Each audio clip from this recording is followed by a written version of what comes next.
नमस्कार दोस्तों, स्वागत है आपका A to Z स्टोरीज अद्भुत ऑफिशियल पर। साधु संत फकीर गुरु रहबरों की सदा ही जय जयकार। रानी बाछल जब अपने घर पहुंची सज्जनों, तब वो उनकी माता सारंदे ने अकेली आते हुए देखा महारानी बाछल को तो दोनों माँ बेटी गले से चिपटकर जी भर के खूब रोई और सखी सहेलियां महारानी बाछल का आना सुनकर उन्हें देखने व राजी खुशी पूछने महल में आकर इकट्ठी हो गई, जहां दोनों माँ बेटी गले मिलकर रो रही थी। बड़ी मुश्किल से सखियों ने धीरज बांधकर दोनों माँ बेटी को अलग किया। तब माँ बेटी ने अपने अपने आंचल से आंसुओं को पोंछा। इसके पश्चात रानी सारंदे अपनी बेटी को पुचकार कर ससुराल वालों की राजी खुशी पूछने लगी और अपने दामाद राजा जेवर सिंह की राजी खुशी पूछने लगी। अपनी माता को अधीर देख रानी बाछल ने अब तक की सारी घटना बयान कर दी और कहने लगी कि माता जी, आप भली प्रकार समझ गई होंगी कि इन सब बखेड़ों की जड़ मेरी ननद छबीलदे ही है। उसी ने अपने पिता के कान भर कर झूठी सच्ची बात बना मेरी तरफ से मेरे ससुर जी का मन फेर दिया। उन्होंने भी अपनी बेटी की बात को पत्थर की लकीर समझकर तुरंत ही रथवान को बुलाकर हुक्म दे दिया कि दिन निकलने से पहले ही मुझे रथ में बिठाकर सिरसा पाटन छोड़ आए। उन लोगों ने महायोगी गुरु गोरखनाथ जी के वरदान को मेरे पति के मौजूद ना होने के कारण मुझे बदचलन समझ अपने घर से निकाल दिया। और ये सब कहकर महारानी बाछल अपनी माताजी से कहने लगे कि अगर मेरी बात में रत्ती भर भी फर्क निकले तब आपको मुझे जिंदा जमीन में गड़वा देने का पूर्ण अधिकार है। आप मुझ पे विश्वास करें। संतों की सेवा और दान पुण्य से प्रसन्न होकर ही महायोगी गुरु गोरखनाथ जी ने मुझे जो वरदान दिया है, मेरे पेट में वही फल है। बंधुओं, अपनी बेटी की दुखों से भरपूर दास्तान सुनकर रानी सारंदे ने अधीर हो अपनी दासी द्वारा अपने पति कुंवरपाल सिंह को दरबार से बुलवाकर सारी राम कथा कह सुनाई। अपनी पत्नी की बात से राजा का मन नहीं भरा। वे खुद अपनी बेटी से तर्क वितर्क करके पूछने लगे कि और सब वार्तालाप समझने के पश्चात बोले कि बेटी बाछल, अगर तुम्हारी बात सच्ची है और उसमें झूठ और चालबाजी जरा भी नहीं है तो मैं तुम्हारे ससुर का दिमाग भली प्रकार सही कर दूंगा, परंतु बेटी मुझसे कोई भी भेद की बात भूल कर भी नहीं छुपाना। अगर कोई बात कहने से रह गई हो तो मुझे बता डालो, ऐसा ना हो बाद में शर्मिंदगी उठानी पड़े। क्षत्रिय गर्दन झुकाना पसंद नहीं करते, मरना पसंद करते हैं।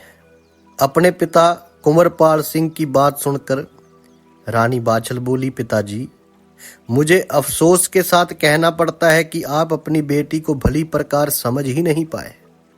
आपने मुझे कभी झूठ बोलना सिखाया ही नहीं, तो मैं कैसे झूठ बोल सकती हूँ।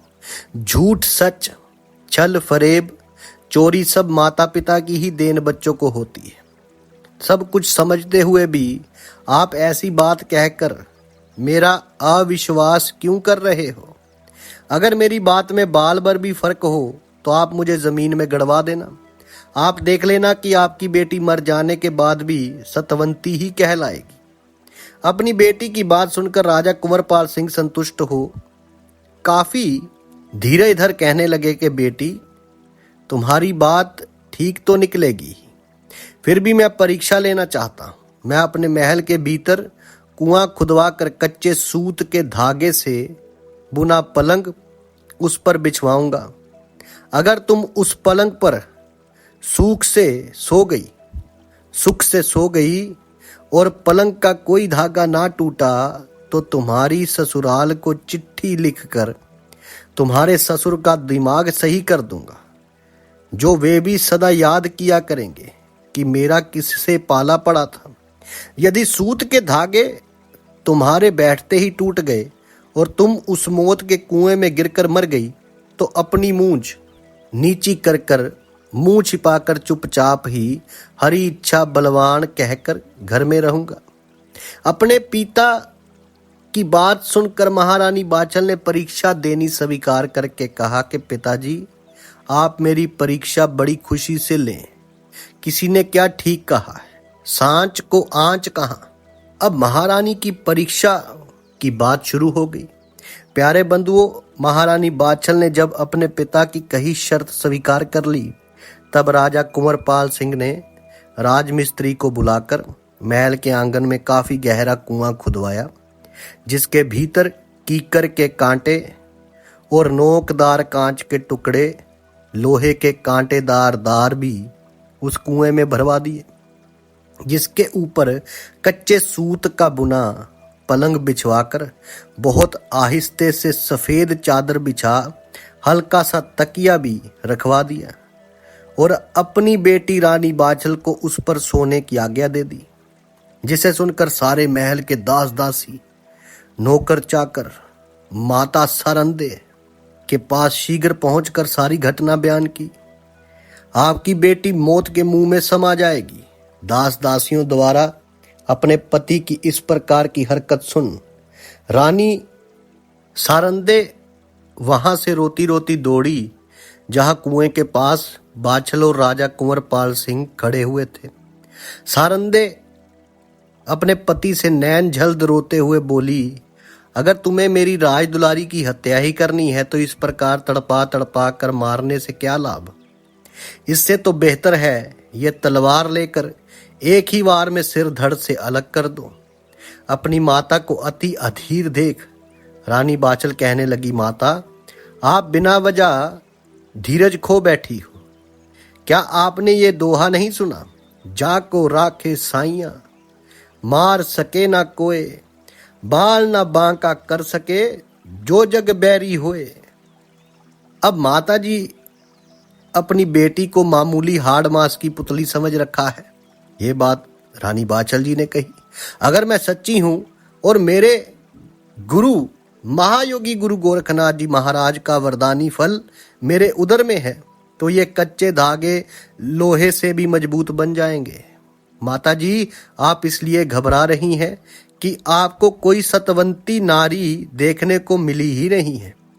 ये जो सूरज रोशनी दे रहे हैं, हम में से ही सतवंती सतियों के ताप का प्रभाव है। ये आपको घबराने की जरूरत नहीं है। आपको भली प्रकार विदित हो जाएगा, पता चल जाएगा कि मेरी बातों में सार है या नहीं। इस भारतवर्ष में अनगिनत राजा हरिश्चंद्र और धर्मराज युधिष्ठिर के समान हुए, जिनके काफी इतिहास आपकी बेटी पढ़ चुकी है, और उन्हीं के रास्ते पर मैंने भी अपनी सामर्थ्य अनुसार थोड़ी बहुत चलने की कोशिश की है।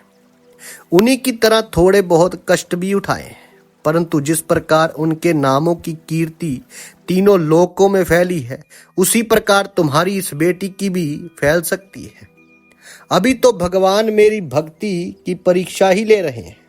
अगर महायोगी गुरु गोरखनाथ जी महाराज की मुझ पर दया है और मेरी भक्ति सच्ची है तो मैं अपनी परीक्षा में जरूर सफल निकलूंगी। इतनी बात कहकर और अपनी माता को धीरज दे वे महायोगी गुरु गोरखनाथ जी की जय बोलकर कच्चे धागे से बुने हुए पलंग पर चढ़ गई। सज्जनों, सबने देखा कि कच्चे सूत का एक धागा भी नहीं टूटा और महारानी बाचल पैर फैलाकर बड़े ही आराम से लेट गई।